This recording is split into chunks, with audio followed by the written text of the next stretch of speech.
And welcome back. Or just welcome if you're new here. My name is Rusty, and this is my channel where I talk about my favorite movies, mostly horror, and my favorite music, mostly metal. And I am continuing my classic movie celebration with some of my favorite 10 out of 10 classic films that I love and adore.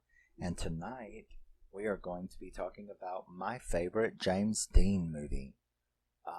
I love all three of his movies, and I worship them all nearly equally. But if you have to rank, you have to rank. And East of Eden is my number one. I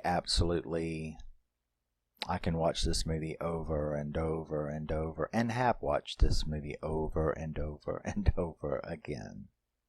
Now, East of Eden was released in 1955, also directed by Elia Kazan, just like Streetcar Named Desire was. It was written by John Steinbeck, and the screenplay was by Paul Osborne, and it stars, of course, the phenomenal and beautiful James Dean, along with Julie Harris and Raymond Massey, and I can't think of his name. Raymond Burr is in it. But yeah. So, East of Eden, you can start out with a little trivia. East of Eden was the only movie that James Dean got to see. He died after filming Giant, which was right before Rebel Without a Cause was released. So, James only got to see this movie released in theaters. He died right before, like I said, he died right before Rebel Without a Cause was released. So, he never even knew, really, just what he was going to be, as far as the world was concerned. So, that's very, very sad, but there you go. That is what it is. So, yes, now, East of Eden takes place in 1917. It opens in Monterey, where we meet Cal sitting on the sidewalk of the middle of town as a interesting looking woman walks by all in black in her little net, and he's following her around, and he ends up following her back home. He knows that her name is Kate, and she realizes that she's being followed, and she asks her maid, have you seen him before? Because he follows her from town in the bank all the way to her house. And the girl says no, that she thinks she may have seen him in the club the night before, but that she didn't know for sure. So Kate sends out her muscle, Joe, to, confront him, which he does, and ask him, what the fuck are you doing? Following her around. And you are then sort of let know that Kate is the madam. She's a madam, and that this is a whorehouse and a bar, and the house across from it is also a whorehouse. So he's following a madam of a whorehouse around, and he tells Joe, he asks Joe weird questions, which you don't really understand at first, because he's like, is she nice? And can I talk to her? I would just like to talk to her. Now, this is after he calls her a whore, basically. So it's very confusing, and you as the viewer are very confused. And then Joe sort of chases him off, and he hops a train back to Salinas, which is on the other side of the mountain. So um, another question that he had asked Joe was, is that her real name? Is Kate her real name? Do you know what her real name is? No, all I've ever known is her as Kate. So he goes back home, and we meet his brother Aaron and Aaron's girlfriend Abra, which was very strange. I've never heard that name before. I mean, as a name, Abra. Abracadabra I've heard of, but I've never heard of Abra. But that's her name. And you can almost immediately tell that these two brothers are very, very different. And he asks him where he's going, and his dad has just bought an ice house. So they're going down to see it. And it turns out that his father is a wealthy rancher, and he's dumped all of his money into this new idea that he has. Remember, 1917.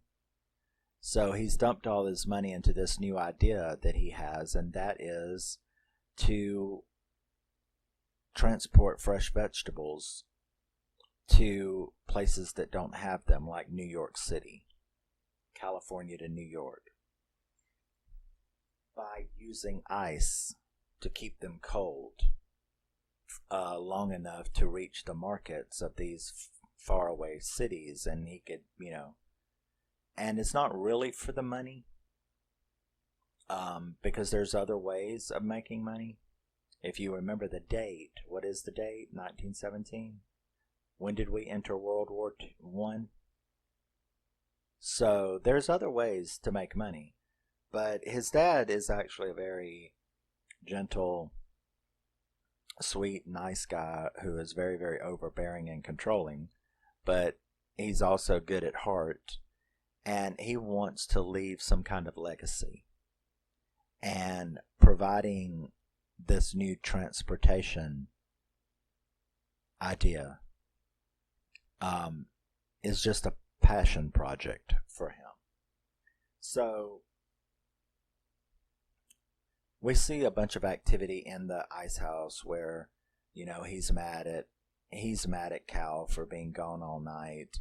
You can tell that it's one of those kinds of relationships where although Aaron and Cal love each other, they are thought of very differently by their father. Their father, Aaron is the good boy, the college boy, the boy with the girlfriend, stable and trustworthy, and Cal is the bad one. Cal is the rebel and the troublemaker and stuff like that. So you can obviously tell which one the father is going to like more, the nice one. So Cal has this pent up problem, these emotions and jealousy and things like that. So his dad lectures him that night about being out all night and makes him read the Bible, and Cal says that he knows he's the bad one and Aaron's the good one and his favorite and all of that kind of stuff. So he ends up, after Aaron has left during the little fight, he ends up confronting his father about his mother, wanting to know, and that's of course where we as the viewer, where is the mom? Well, he confronts his father about their mother. Supposedly she died when they were 2, and so he's never, known her. And he tells him that he now knows that's a lie, and that he wants to know where his mom is. And the dad admits it, that he lied, that she just left was what he tells him. That yes, that's true. He had been lying. The mother is supposedly still alive. That he doesn't know where she's at. That she went east. And that she just didn't want to be with them. that she was a strange woman who had, he said, hatred for everyone and everything, especially the ranch and stuff like that. So, and that she left for, in his opinion, no reason, that he doesn't know really why she left. So, Cal wants to know, who she is. So the next night he ends up going back to Kate's bar. Talks to the barmaid, who tells him where her office is, and he goes back there, and she's actually kind of asleep in a chair, and he just literally falls on his knees in front of her at her feet, and the way he looks at her is just heartbreaking. And she wakes up, and as you can imagine, she flips the fuck out and starts screaming, and Joe comes and they drags him out while he's kicking and screaming back, that I just want to talk to you. I want you to talk to me. I want to talk to you. And right as he's been drunk, getting sort of out of ear range, you hear him scream, please talk to me, mother. And you're like, oh shit. I don't know. I kind of figured that. I mean, I was getting close to thinking that, wow. What news to find out, right? You think your mother's been dead since you were 2. Not only do you find out she's alive, but she's in the town over, and she's the madam of a whorehouse. That's kind of a little bit to deal with, I imagine. So, the sheriff has come and picked him up, of course, for showing his ass at that club.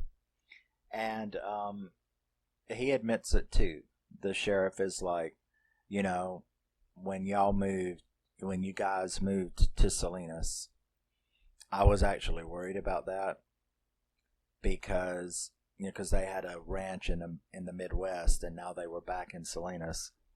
So it was like,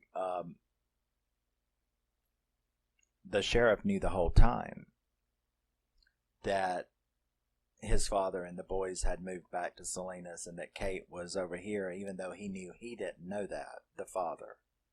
So the sheriff had this little secret and knew it all, but he figured that, they don't run in the same circles, and they're in Salinas on the other side of the mountain, and they're in Monterey. He just kind of let it go, and he didn't think that they would ever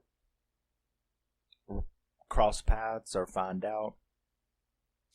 The whole reason that it occurred was because the town drunk had talked about it to Cal and told Cal.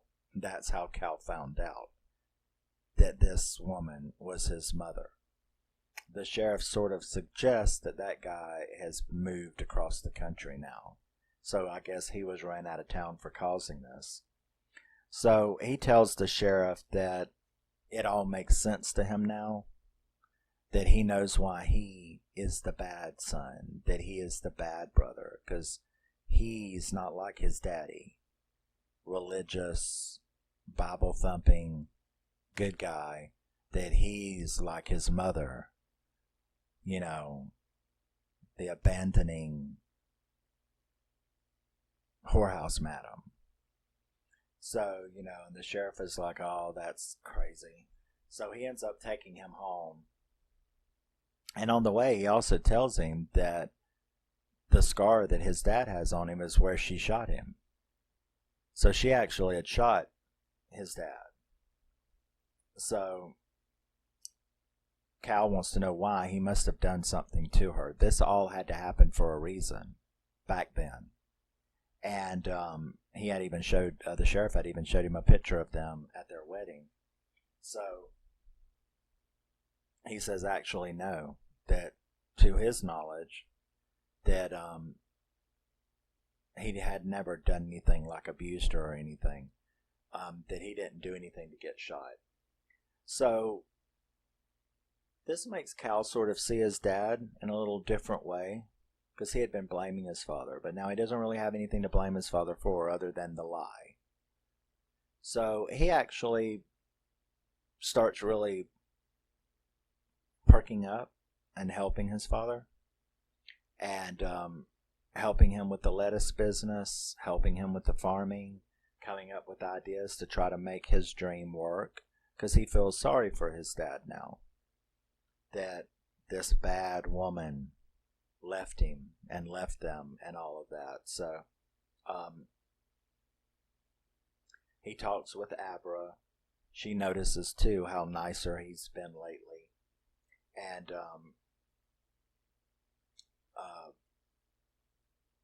they do end up having another fight, though, him and his dad, because in his effort to help his dad, he would do anything. So he stole these people's coal chute to make the loading of the lettuce easier. Little things like that take place. So he doesn't want to be bad, but he just can't seem to help it. So there's a funny scene too where the dad buys a car and you get to see this guy teaching them how to use a 1917 car, which was pretty funny.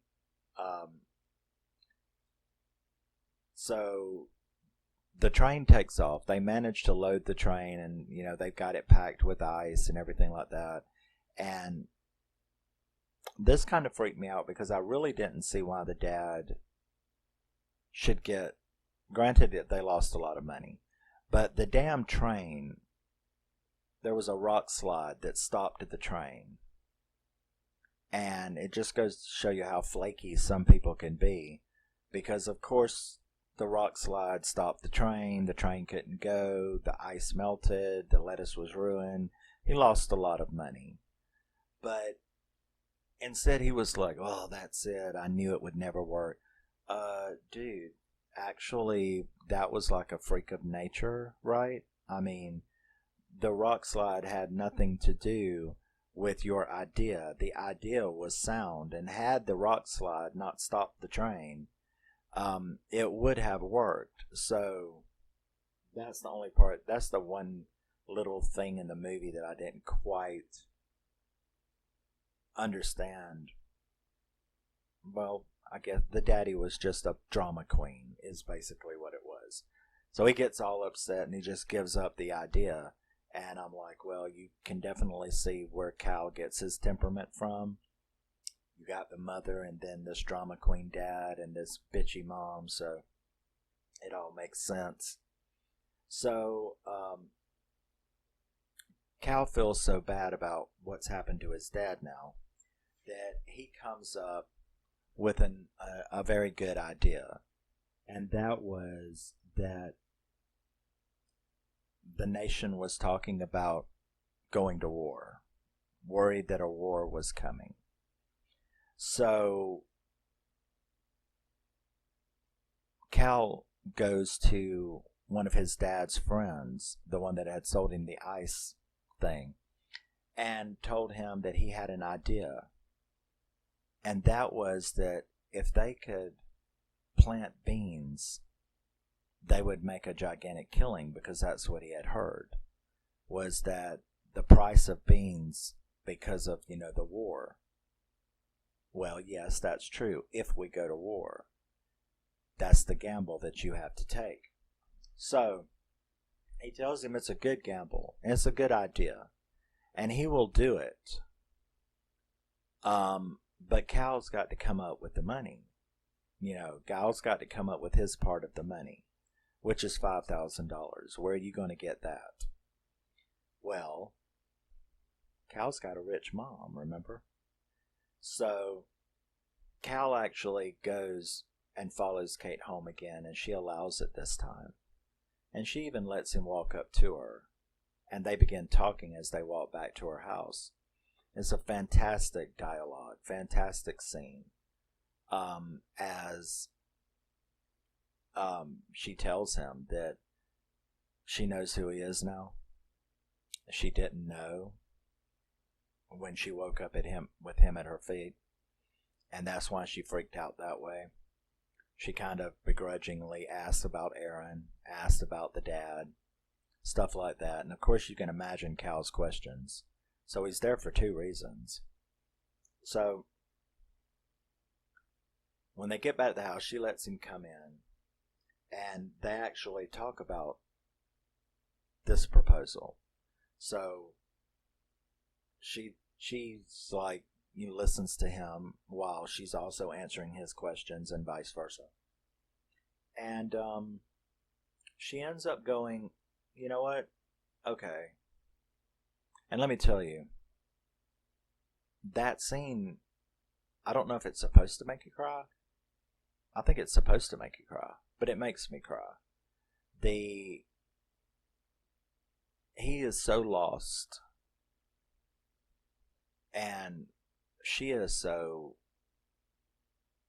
who she is, and he is so who he is, and it's just a magical scene. There is, I mean, it's probably, as far as dramatic movies go, it's probably one of the top 5 scenes in a drama that I've ever seen in my life. That's how good and impactful it is. So she actually agrees to loan him the $5,000, and there you go. She says it's very ironic, that this asshole that she walked away from. And she explains all of that. You learn what happened. And that was that he took her out to a farm and tried to control her, tried to keep her, and that she didn't want to be a rancher's wife. She didn't want to be stuck out on a farm. So she ended up like going, I'm not doing this. And he wouldn't let her go, and she shot him. But not in a trying to kill you way, but in a, I'm really serious that I'm leaving. And you're not going to stop me. And take a little taste of lead there and understand that if you want more of it, keep trying to hold me here. So, we had learned the backstory. She sort of admitted Cal was like her. That he didn't believe any of that Bible crap. That he didn't believe he wasn't going to be on a ranch.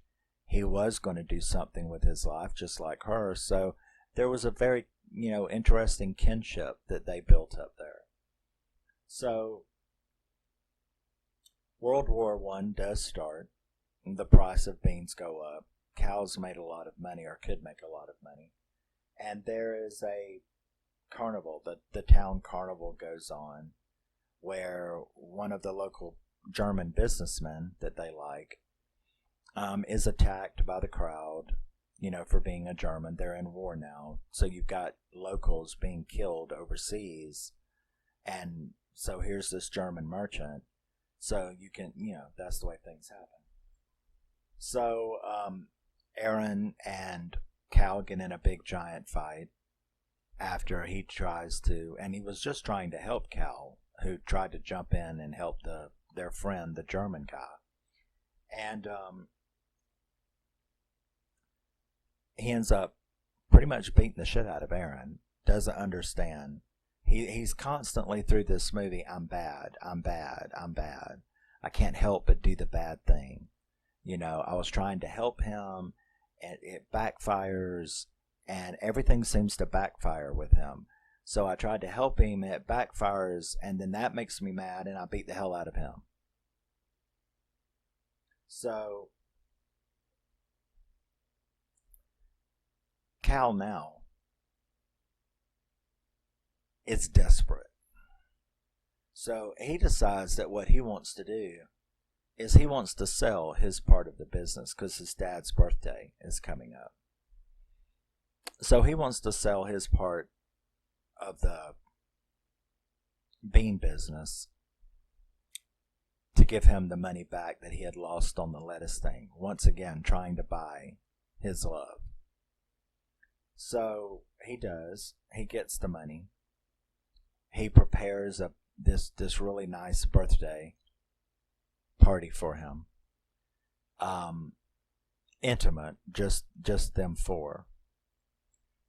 So Aaron and Abra and the dad are all there, and he presents the dad with the money as a birthday present. See, I can do good. I can do smart things. I made you back all of the money that you lost in your lettuce business. The dad fucking flips out and is like, how in the hell do you think I would take this money? And I'm like, oh, come on, man. What is he fixing to do now? You know, it's like, no wonder the bitch shot him, right? So he's like, no, I don't want this money. How dare you get me this money? Don't you understand that I'm on the draft board and I see all of these dead boys and dead men coming home, and you go and make money off the war and give me money off the war that was made for the, you know, I mean, yeah, I can see where he's coming from, but Jesus, how much of a saint do you think you are, right? This, of course, absolutely traumatizes and devastates Cal. Because look at all that he's done, trying to be the good boy, trying to help his dad. And then his dad is, you know, he's got like $10,000 in his hand. His son made a good deal, had a good plan, came up with a good idea, made lots of profit. Something you should be proud of your son for, right? And he like instead bitches him out. And Cal has a complete fucking breakdown. And then is like, well, you just flip the bad button right there, right? First thing he does, alright, okay, treat me like shit. He goes out there to Aaron, who doesn't know any of this stuff about Kate, because it would hurt him. So he goes out there and he's like, you know, and then there's Cal, who's still mad at him. Cal agrees with the dad. You're an asshole. So he's like, I want you to go somewhere with me. Takes him to the bar. Takes him back there to the office. Kate is really glad to see Cal when he opens the door. And is like, hi, Cal, you know, and stuff like that. And then he's like, I got somebody I want you to meet. And he pulls fucking Aaron in there and says, hi, here, meet your mother. And then pushes him on top of her. And they fall on the floor, and then he slams the door and walks out, and you're like, dude got revenge, you know what I mean?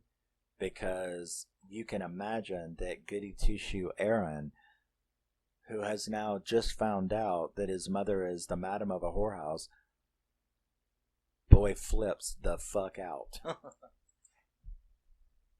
So that was pretty rude of Cal. I do say so myself, even though I understand his anger, you know.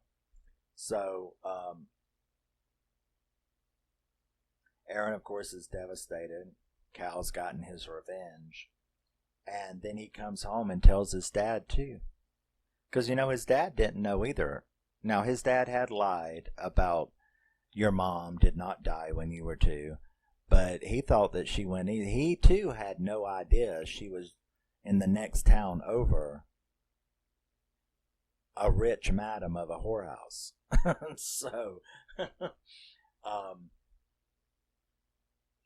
before his dad can much react to this second cold dish of revenge served by Cal, he just fucked his brother up. Now he just fucked his daddy up. All of a sudden, who I think of the sheriff runs in and says that Cal had been taken to jail for causing a bunch of fights earlier at the club. Can you imagine? He lost his shit. He got drunk, caused a bunch of trouble, and that when they let him out, instead of coming home, he went down to the war train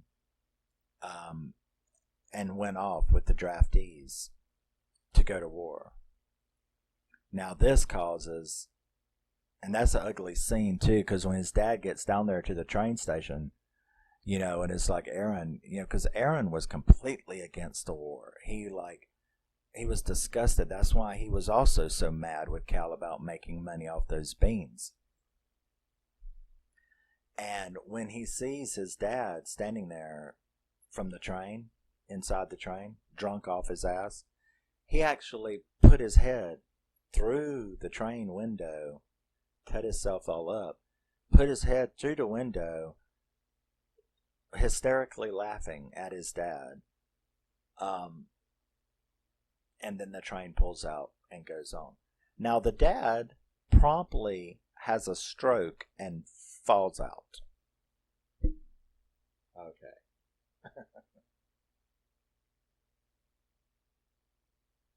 So, after you had this gigantic, problem, now his dad's got a stroke. Doctors don't know how long he's going to live. He's sitting in the room. The sheriff has a pretty ugly scene with Cal where he calls him Cain. Cain and Abel calls him Cain and says that, he should go away. Cal tries to apologize to his dad, which is a very heartbreaking scene. Abra, also tries to convince the dad to forgive Cal.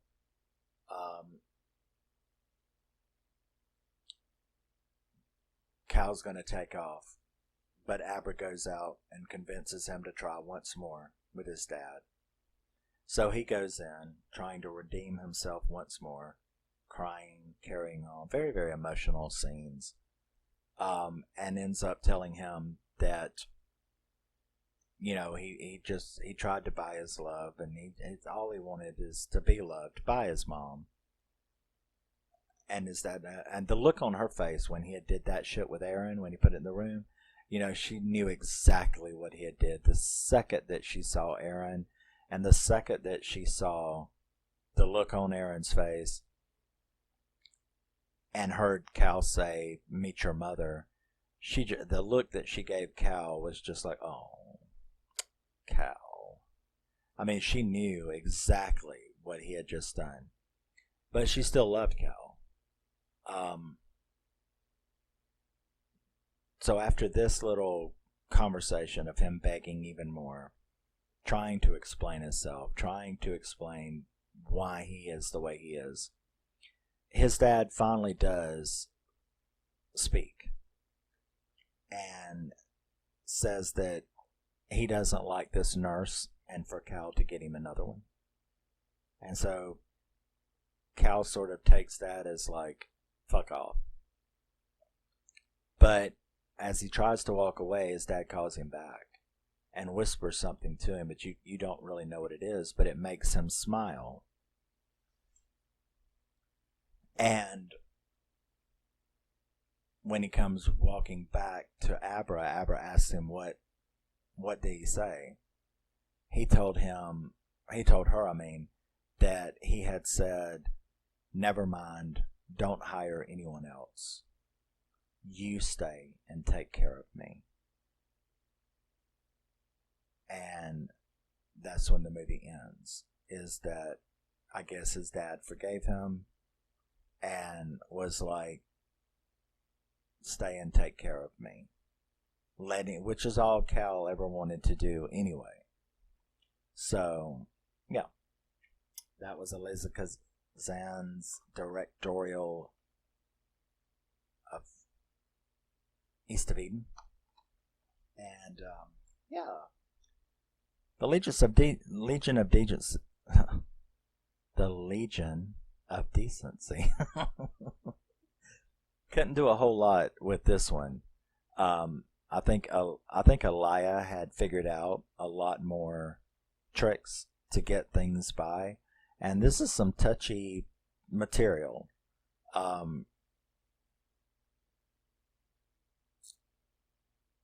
It was some very touchy material when you're dealing with whorehouses in 1955, you know what I'm saying?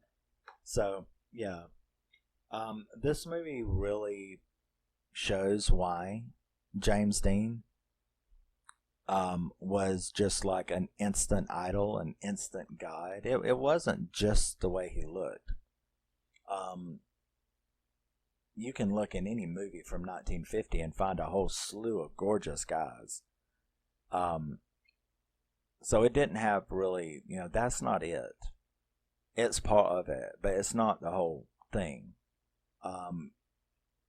This movie showed an absolute master actor.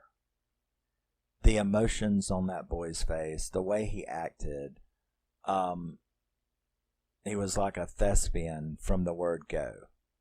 And so he didn't become like an instant worldwide star because of just the way he looked.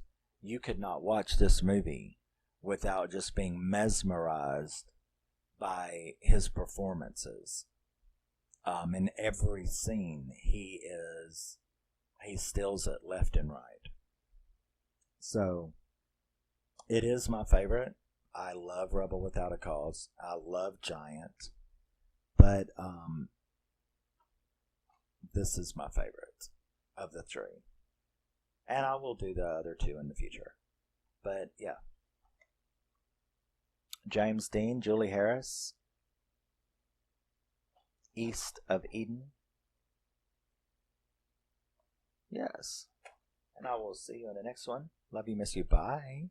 Always remember and never forget you are a very, very, very, very special person. Even if you don't have a mom who is a madam of a whorehouse and a Bible-thumping daddy who drives you crazy. So, I will see you in the next one. Take care now.